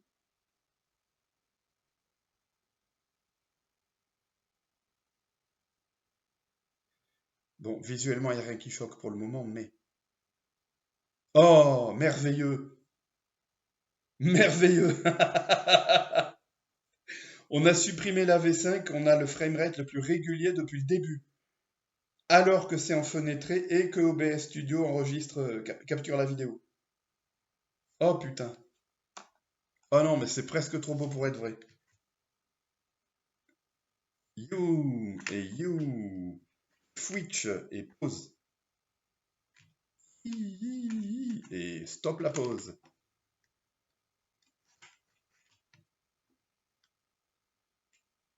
Waouh. I'm très happy. Mais c'est incroyable. Et j'ai pas pensé à faire ça plus tôt. Attendez. Donc, on a désactivé la V5. On s'autorise même pas à tricher sur les dates pour gagner un peu en perf. On a du 60 images par seconde exact. Là, je parie qu'à l'exécution, on va avoir des problèmes.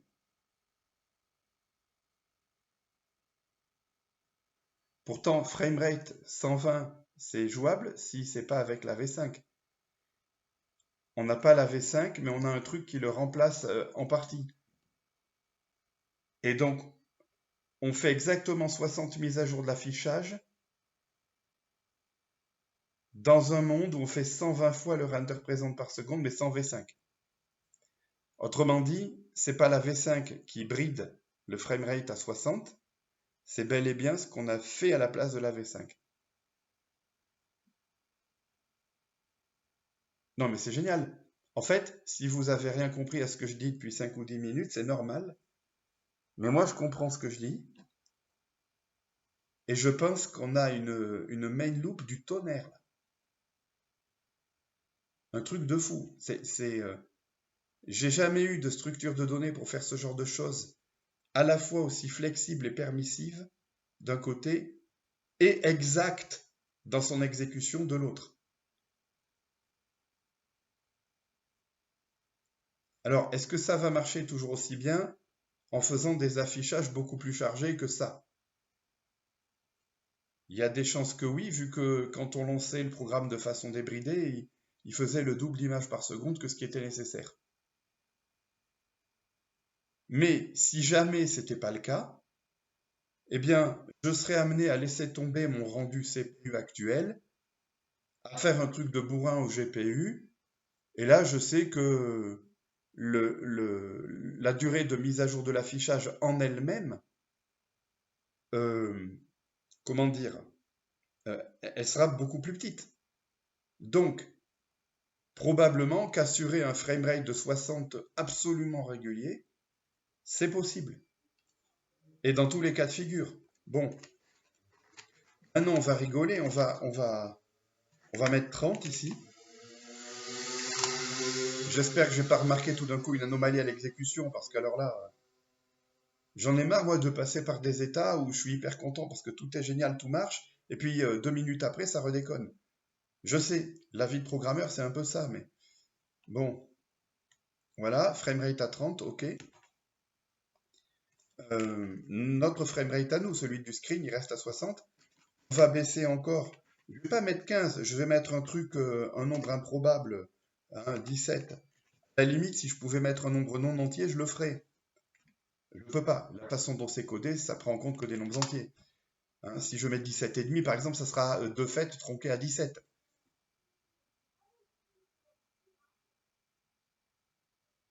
Donc là, ça saccade parce qu'il n'y a que 17 recalculs d'images par seconde.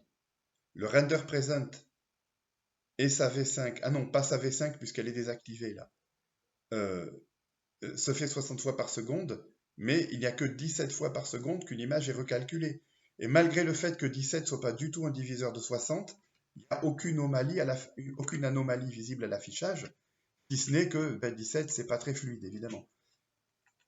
Non, mais j'ai une main loop, une gain loop, là, mais d'une précision. Oui, je sais, il y a des gens qui aiment pas quand je suis à ce point satisfait de ce que je fais, mais bon sang, quand on fait un truc qui commence à marcher, c'est normal d'être super content sur le coup, bordel, je vais pas cacher ma joie juste pour vous faire plaisir. Hein?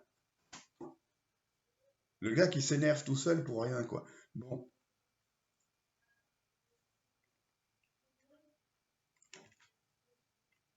Et alors, un truc, attendez, un truc qui serait assez dindon quand même, ce serait que ça fonctionne aussi en faisant exactement l'inverse. Je calcule 60 images par seconde, mais de fait, il n'y en a que 21 qui sont affichées. Donc, puisqu'il n'y en a que 21 qui sont affichées, bah, ça va saccader un peu aussi, hein, comme dans l'exemple qu'on vient de voir. Mais s'il n'y a rien de choquant, d'image affichée n'importe où ou qui disparaît, par exemple, avec un framerate aussi stable, non seulement ce que je suis en train de faire là, ça marche, à savoir, on n'est même plus obligé d'activer la V5, mais en plus, ça va aider à la régularité. Oui, c'est un peu contre-intuitif, je sais.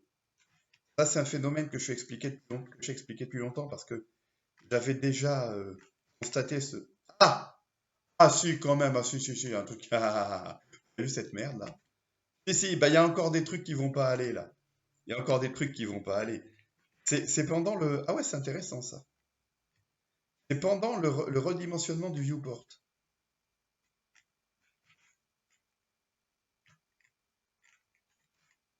Ah ouais. Dans tout le temps que le redimensionnement du viewport dure. Oh, mais oui! Et alors là, attendez. Je vois intuitivement à quoi ça peut être dû. Un programme n'est jamais trop testé, on est d'accord, hein. Et alors, bon, peut-être,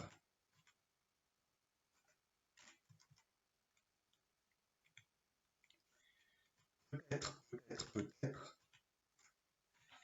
Et alors, ça m'embête un peu de devoir refaire ça, mais... Ah mais non, il y a ça. Ouh là là, attendez. J'ai oublié que j'avais dû remettre ça là. Attendez, attendez.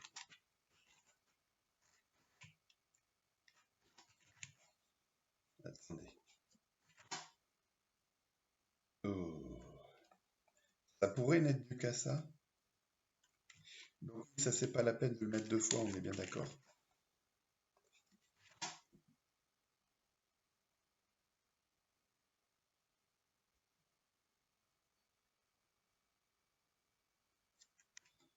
Allez. Ah! Ben voilà. Excusez-moi, c'était une erreur de ma part de ne pas avoir... Je reviens à l'état où il n'y avait que le render présent là-dedans. Effectivement, il vaut mieux, vu ce que le programme est capable de... ce que le module GameLoop est capable de faire actuellement. Purée, je préfère ça, hein. Bon, et en termes de régularité, on a quoi? 60, 60, 60, avec toujours le mode triche même pas activé. Mais c'est magnifique, enfoiré. Pardon, excusez-moi. Oui, oui, quand je suis super content, je suis vulgaire, oui. Grossier en tout cas. Là, la chute de framerate à un moment, là, c'est dû au... Comment dire? C'est quand on bouge la fenêtre. Ça, il doit y avoir des SDL events qui se produisent en cas de déplacement de fenêtre que je ne gère pas. Voilà. Et qu'il faudra gérer pour avoir un logiciel bien terminé, cela va sans dire. Mais là, c'est pas le sujet du jour. Non, mais bordel, c'est beau. Et alors, attendez, parce que je fais un ultime test. Je veux que ça marche aussi en full screen. Alors, sans V5 en full screen, c'est peut-être là qu'on va avoir du smearing. Mais ça, c'est un détail dont j'ai rien à faire parce que je sais qu'il suffit de remettre la V5 pour qu'il n'y ait plus le problème. Ok, alors, il y aura sans doute du smearing, mais on va peut-être pas le remarquer parce qu'il n'y a pas grand-chose d'affiché à l'écran. Si on en voit, on est sûr qu'il y en a. Si on n'en voit pas, ça ne veut pas dire qu'on est tiré d'affaire à ce niveau-là. Mais bon.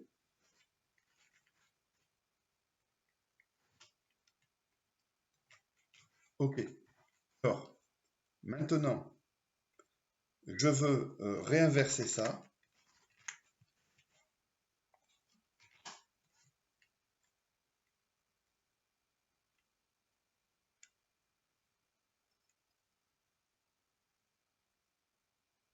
Ah, il y aurait comme une couille là.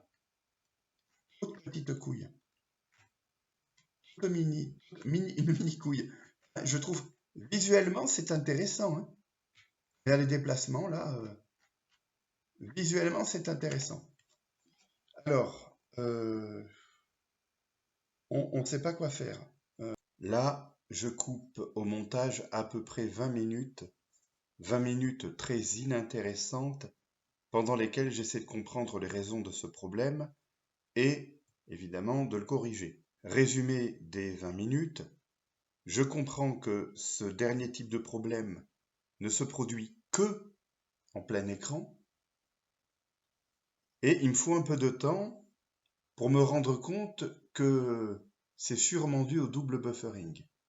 Parce que quand on fait des render copies, des render present pour afficher des textures avec SDL2, la principale différence entre l'affichage en plein écran et l'affichage fenêtré, c'est qu'en plein écran, il y a du double buffering. Donc, on va avancer directement à la fin de ces 20 minutes et on va avoir droit à une fin enfin triomphale. Est-ce que je dois conclure? Pour le moment, que en plein écran, que ce soit avec ou sans V5, en plein écran, il faut que la main rate soit égale à la screen frame rate. Je crois bien, hein. Mais en fenêtré, on peut tester toutes les possibilités. Et ça, c'est vraiment chouette. Je veux dire, je ne peux pas faire mieux là. Je peux pas empêcher SDL de faire du double buffering quand je suis en plein écran. Je ne peux pas. Attends, mon programme a planté là? Ou je l'ai interrompu sans faire exprès? n'importe comment sur le clavier, là, j'ai peut-être appuyé sur échappe sans m'en rendre compte, hein. J'espère que c'est ça, j'espère qu'il n'a pas planté, bordel. Il manquerait plus que ça. Aux segmentations fault, on n'a quasi rien eu depuis le début de ce mini-projet. Quasi rien. Donc s'il se met à planter aujourd'hui, non, oh non, merde. On est vendredi soir, moi voilà, je veux finir ma journée en mode peinard, hein, et pas en mode bug toute la nuit, quoi. Non, ça va. Ok, alors, ça va sans la V5, alors on va vérifier que ça va aussi avec, hein.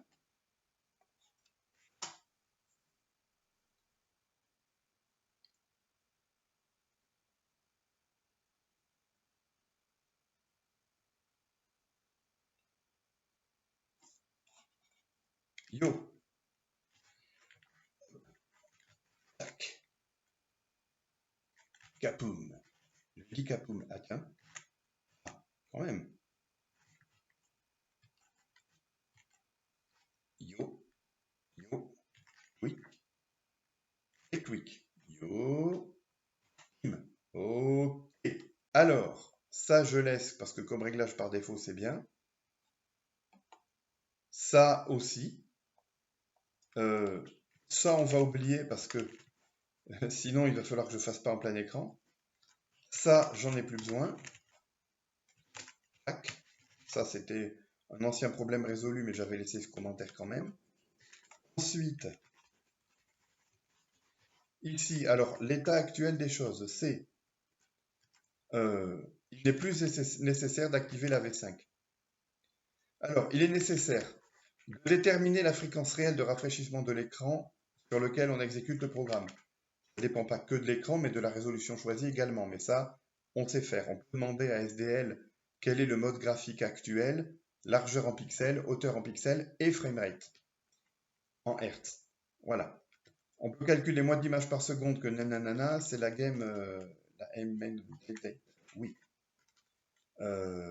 Ok. Attends. Attends. Mais c'est faux maintenant. C'est faux ce que j'ai écrit là. Ça, je le garde. On peut activer le cheating when late si on préfère avoir à l'exécution des micro-ralentissements plutôt que des saccades à chaque fois que le déroulement de la game loop a du retard. Ça, ok, ça n'a pas changé. Donc, en fait, déterminer la fréquence réelle de rafraîchissement de l'écran, blablabla, on a vu que c'est même plus nécessaire. Ce n'est même plus nécessaire. Par contre, il est préférable de déterminer la fréquence réelle de rafraîchissement de l'écran sur laquelle on exécute le programme. Et on peut calculer moins d'images par seconde que... Alors, on peut alors calculer plus ou moins, parce que plus on a vu que ça marchait aussi, même si ça n'a d'utilité d'en calculer plus que si on supprime la V5 et encore. On peut alors calculer plus ou moins d'images par seconde que ça. C'est là, ça, voilà, ok. Ensuite, il est préférable d'activer la V5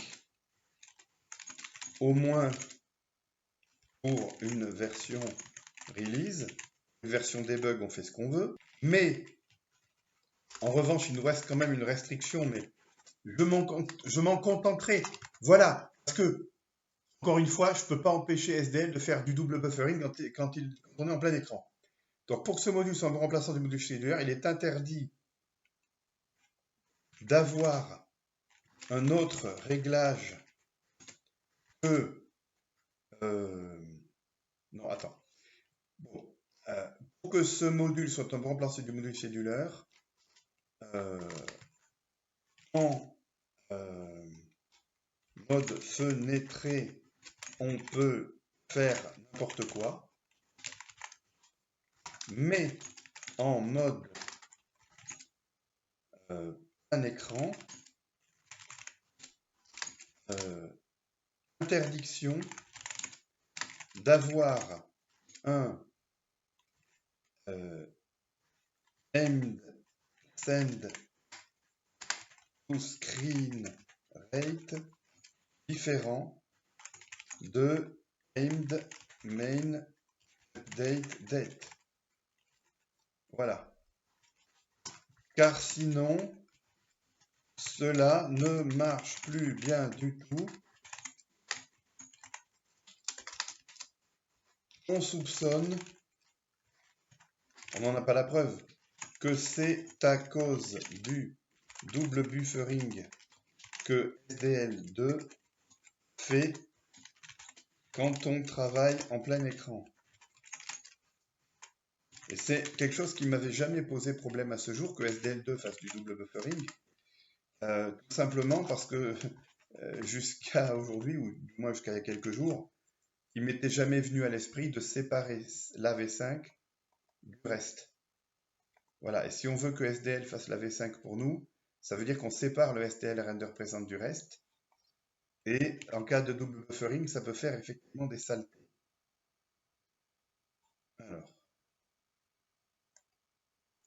Alors, ça, je vais juste dire que ce module fonctionne correctement. Bien, alors, pour que ce module fonctionne correctement, il est préférable, blablabla, mais pas nécessaire, puisqu'on a vu qu'on avait vraiment une grande flexibilité. Et il est, alors, pour que ce module fonctionne correctement, en mode fenêtré 1, en mode fenêtré, on peut faire n'importe quoi. 2, mais en mode plein écran, blablabla, blablabla, blablabla. Ok, ça y est. Bon, voilà, il faut vraiment que j'arrête maintenant cette série de vidéos, sinon je vais jamais m'arrêter. Voilà, le module GameLoop, il va être amené à évoluer, c'est obligé. Il est encore beaucoup trop neuf pour qu'on puisse affirmer que c'est sa version définitive. Mais pour cette série de vidéos, je veux vraiment m'arrêter maintenant. C'est déjà bien assez long pour les rares personnes qui auront écouté jusqu'au bout. C'est bien assez long. Et bon, le truc globalement marche au-delà de mes espérances. Vous vous rendez compte, on a une façon de gérer le temps qui a à la fois les avantages des vieilles game loop des années 80 et 90, où en gros on se sert de la fréquence de rafraîchissement d'écran comme unité de temps pour cadencer l'ensemble, avec les inconvénients que ça avait souvent à l'époque, à savoir du coup les jeux n'avaient pas la même vitesse d'exécution apparente en 50 Hz et en 60 Hz par exemple. Et à la fois les avantages de modules plus modernes comme ceux que j'avais écrits ces dernières années, qui se basent sur une réelle unité de temps et sur les tics d'horloge du microprocesseur pour savoir où il en est dans la gestion du temps. On a les avantages des deux à la fois. Et on a une flexibilité de dingue, puisqu'on peut activer la V5 ou pas. Et on peut même, si on reste en mode fenêtré, ne pas avoir la même fréquence de render present et du reste de l'affichage. Et on peut toujours insérer n'importe quel événement qui sera exécuté à peu près à l'heure. En tout cas, ils seront tous exécutés dans le bon ordre, sans temps perdu entre l'un et l'autre, puisque le seul moment où on perd du temps, c'est quand on est en attente de synchro verticale ou quand on simule soi-même une attente parce que la synchro verticale est désactivée et qu'on ne veut pas pour autant que le temps d'exécution du programme soit trop rapide. Ça, c'est ce qu'on a corrigé ce soir en ajoutant ça, en gros. Et on a toujours les avantages du fait que certains événements prennent en compte les mises en pause de la game loop et d'autres non. Et les deux peuvent s'exécuter ensemble sans problème. Et on a déjà montré que ça marchait déjà suffisamment bien. Encore une fois, il n'y a pas de raison de croire qu'on a déjà une version stable et définitive du module, mais ça marche déjà suffisamment bien pour avoir pu remplacer dans notre visualiseur de sprite le scheduler. Et en plus, on a un module GameLoop qui fait, alors il est un peu plus long, c'est vrai qu'avant. On a un module GameLoop qui à peu près contient 700 lignes de code contre plus de 1000 pour la version scheduler et qui est parti pour marcher au moins aussi bien. notamment la fonction principale, elle fait. Je disais donc, et en plus de tout ça, la fonction principale, la game loop play. Rappelez-vous que la fonction principale du module scheduler, elle faisait 216 lignes de code. Celle-ci, alors elle n'est plus à 109, on l'a un peu allongée depuis, elle est à 147. Ça reste plus petit que 216. Bon, et en plus, ça, je pense que je l'enlèverai définitivement dans pas très longtemps. Et on en sera dans ce cas à 138. On va aller même à 137, voilà, 135, oh dis donc. Bah, non, 137, 137, d'accord. Ah, non, mais c'est bien 137 pour la puissance. Ah, oui, on peut même enlever ça, voilà, allez. 134, voilà. Oh, mais oui, mais oui, mais oui, non, non, mais attends, on va même, non, mais oh, oh, oh.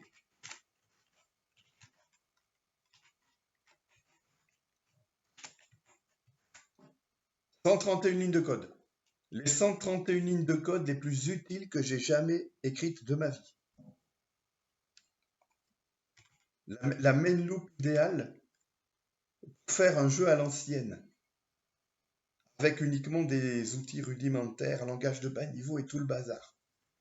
Voilà. La vraie prog à l'ancienne, quoi. Euh, qui ressemble un peu à certains fromages. C'est-à-dire que ça pue un peu, mais c'est super bon, quoi. 131 lignes de code les plus utiles que j'aurais jamais écrites, au moins jusqu'à aujourd'hui, sans doute.